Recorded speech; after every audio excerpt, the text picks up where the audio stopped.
Assalamualaikum warahmatullahi wabarakatuh. Saya Muhammad Nur Haikal bin Rosli.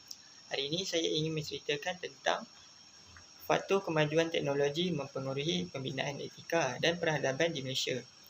Yang pertama, pada era globalisasi ini, teknologi merupakan faktor penting yang mempengaruhi evolusi pola pembangunan dan aktiviti ekonomi. Selain itu, teknologi juga memberi kemudahan kepada orang ramai untuk mencari segala maklumat yang dikehendaki dan manusia boleh menggunakan teknologi untuk meningkatkan mutu kebolehan bekerja. Teknologi merupakan satu konsep yang luas dan mempunyai lebih dari satu tarifan. Tarifan yang pertama ialah pembangunan dan penggunaan alatan mesin, bahan dan proses untuk menyelesaikan masalah manusia. Perkataan teknologi berasal daripada perkataan Greek iaitu teknologia. Yang pertama, teknik ialah bermaksud seni kemahiran rekaan dan manakala logia pula bermaksud pembelajaran kajian. Istilah ini boleh diguna pakai sama ada secara umum atau dalam bidang tertentu. Contohnya dalam bidang pendidikan, bidang kesihatan dan bidang bisnes. Antara faktor-faktor yang boleh meningkatkan sektor pendidikan ialah pada zaman kini, teknologi akan menjadikan proses pengajaran dan pembelajaran akan menjadi lebih menarik dan berkesan. Antara contoh pelajar dapat menggunakan aplikasi seperti PowerPoint, Microsoft Word, Google dan sebagainya. Dengan hal ini, dapat menarik minat pelajar untuk belajar dan dapat memberikan kemudahan kepada pelajar mencari maklumat-maklumat yang penting. Selain itu, dapat meningkatkan kecekapan dan keberkesanan hasil pembelajaran. Hal ini demikian kerana guru dapat membuat persiapan dan bersedia dengan lebih awal dalam menjalankan proses pengajaran dan pembelajaran. Akhir sekali, murid dapat memperoleh pelbagai ilmu dan pengalaman melalui teknologi pendidikan. Penerokaan terhadap sesuatu topik melalui internet atau penggunaan video interaktif dapat memberi pengalaman yang baru. Contohnya, musim salji di negara luar dapat dilihat melalui video oleh pelajar. Ini terdapat gambar rajah dan contoh-contoh pembelajaran menggunakan teknologi pada zaman kini.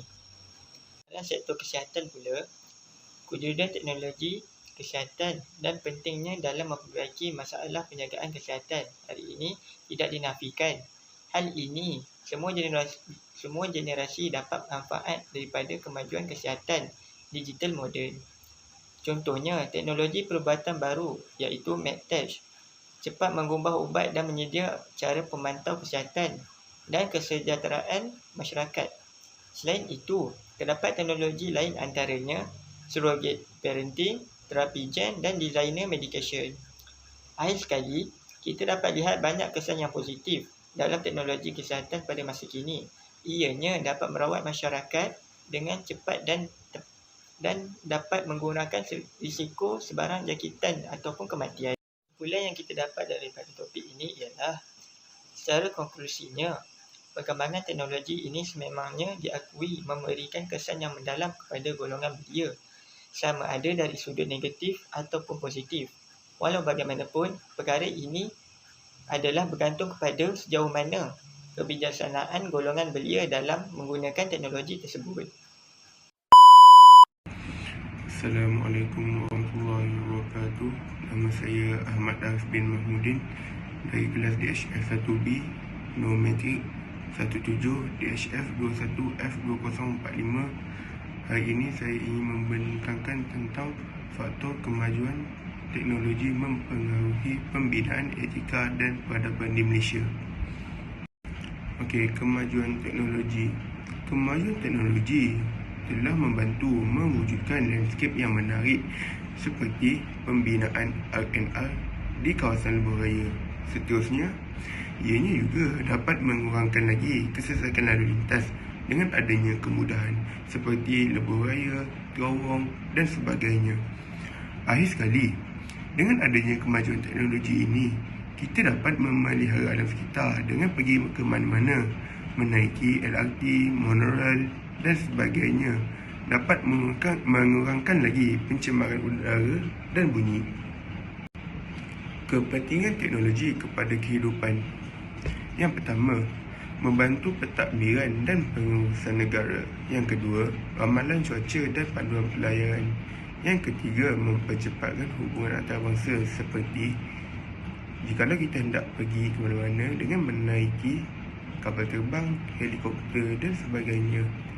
Yang keempat, memudahkan pencarian perkembangan isu semasa sebagaimana sekarang yang kita sering melakukan dengan menggunakan internet. Dengan menggunakan internet, kita juga dapat mengetahui berbagai perkara dengan lebih pantas dan mudah. Yang kelima, membantu sistem pengajaran dan pembelajaran, iaitu seperti mana sekarang kita sering menggunakan Microsoft Teams, Google Meet, Zoom dan sebagainya. Yang keenam dan akhir sekali, menjaga keamanan dan keselamatan negara. Teknologi memudahkan cara bekerja. Kemajuan teknologi komunikasi membolehkan organisasi berhubung dengan pelanggan, pengurusan dan pekerja secara lebih pantas dan efisien. Seterusnya, internet berkelajuan tinggi lebih mudah untuk mencorakkan landscape kerjaya yang lebih efisien, turut meliputi sektor pembuatan, perkhidmatan profesional dan penyiaran. Dan akhir sekali, dengan adanya peran data ini membolehkan organisasi mengurus dan memanfaatkan penggunaan data mengikut bidang, tugas, kesesuaian dan keutamaan sektor masing-masing. Assalamualaikum, nama saya Muhammad Izzat Rina bin Zulkifli. Nombor kad matrik saya adalah 12 DHF 21F2061. Faktor seterusnya ialah faktor perkembangan teknologi pada masa kini. Faktor perkembangan teknologi pada masa kini mampu dijadikan sebagai platform yang mampu mematahkan, mempercepatkan serta mengurangkan tenaga manusia. Selain itu, perkembangan teknologi juga mampu membantu kita untuk berkomunikasi atau berinteraksi antara satu sama lain. Ia juga dapat meningkatkan daya pemikiran seseorang seperti mereka dapat mencari sumber terkini atau sumber pendidikan di laman sosial mereka. Seterusnya adalah kebaikan dan keburukan teknologi pada masa kini. Berikut adalah kebaikannya. Kebaikannya adalah teknologi mampu memudahkan proses komunikasi beliau zaman ini. Ia juga dapat menaik tarafkan taraf kehidupan pada zaman ini. Selain itu, teknologi juga telah mewujudkan laman sesawang yang mampu mengubah hidup mereka seperti memulakan perniagaan secara dalam talian.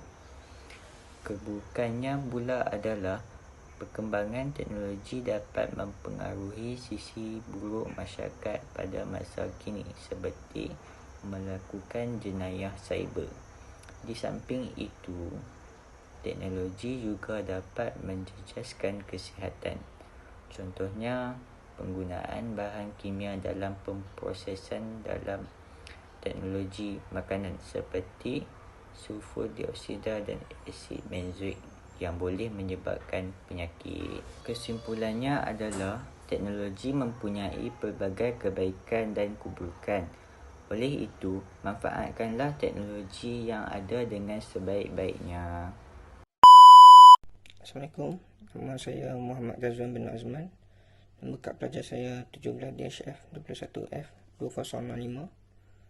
Tajuk iaitu kepentingan teknologi dalam bidang pertanian.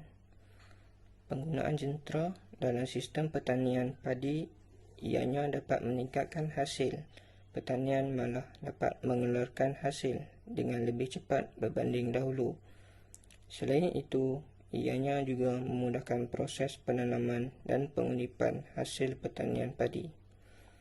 Teknologi rumah hijau diperbuat dari kaca atau plastik, membolehkan sinaran matahari menembusi agar semua tanaman dapat cahaya matahari yang mencukupi dan mampu melakukan proses fotosintesis. Ianya juga dapat mengelakkan daripada terkena hujan yang kuat yang merosakkan tanaman. Teknologi pemprosesan hasil pertanian.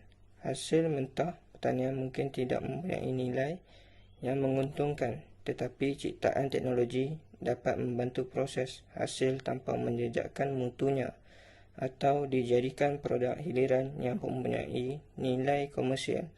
Sebagai contoh, pisang yang tidak diproses dan dibungkus akan cepat masak ataupun busuk. Ini antara contoh teknologi dalam bidang pertanian. Menggunakan drone untuk menyembur racun serangga, menggunakan jentera untuk menggembur tanah dan lain-lain lagi. Kepentingan teknologi dalam bidang perniagaan, iaitu boleh menaikkan imej dan kredibiliti usahawan, mendapat maklumat mengenai promosi atau aktiviti syarikat dengan lebih cepat dan tepat melalui pelbagai bentuk media, mengembangkan perniagaan ke negara-negara lain dengan mewujudkan teknologi moden seperti internet dan e-dagang, berkongsi, menyimpan dan menyebarkan maklumat. Pembentangan produk boleh dilakukan pada bila-bila masa dan lebih menarik dan dengan informasi yang tersimpan di dalam komputer atau tablet PC. Maklumat stok serta pelbagai strategi lain lebih mudah disimpan dan dirujuk dengan menggunakan perisian terkini untuk memastikan perniagaan berjalan dengan lancar. Berikut adalah contoh dalam bidang perniagaan menggunakan tablet dan alat komunikasi lain, menggunakan saluran media seperti Facebook, Instagram, YouTube dan banyak lagi. Berikut ialah perbezaan teknologi pada zaman dahulu dan pada masa kini. Pada masa kini, kereta api semakin laju dan semakin canggih. Ini akan menyebabkan perjalanan yang kita hendak ditujui semakin singkat berbanding pada zaman dahulu, hanya kerana pada zaman dahulu kereta api ingin bergerak dengan menggunakan arang kayu dan sebagainya. Contoh kedua iaitu telefon bimbit. Pada zaman kini, kebanyakan orang mempunyai telefon bimbit yang sendiri dan mudah untuk dibawa ke mana-mana sahaja berbanding pada zaman dahulu. Kamera pada masa kini juga dapat menangkap gambar dengan jelas dan kualitinya lebih baik berbanding kamera pada zaman dahulu, kerana pada zaman dahulu teknologinya tidak canggih seperti zaman sekarang. Sekian, terima kasih.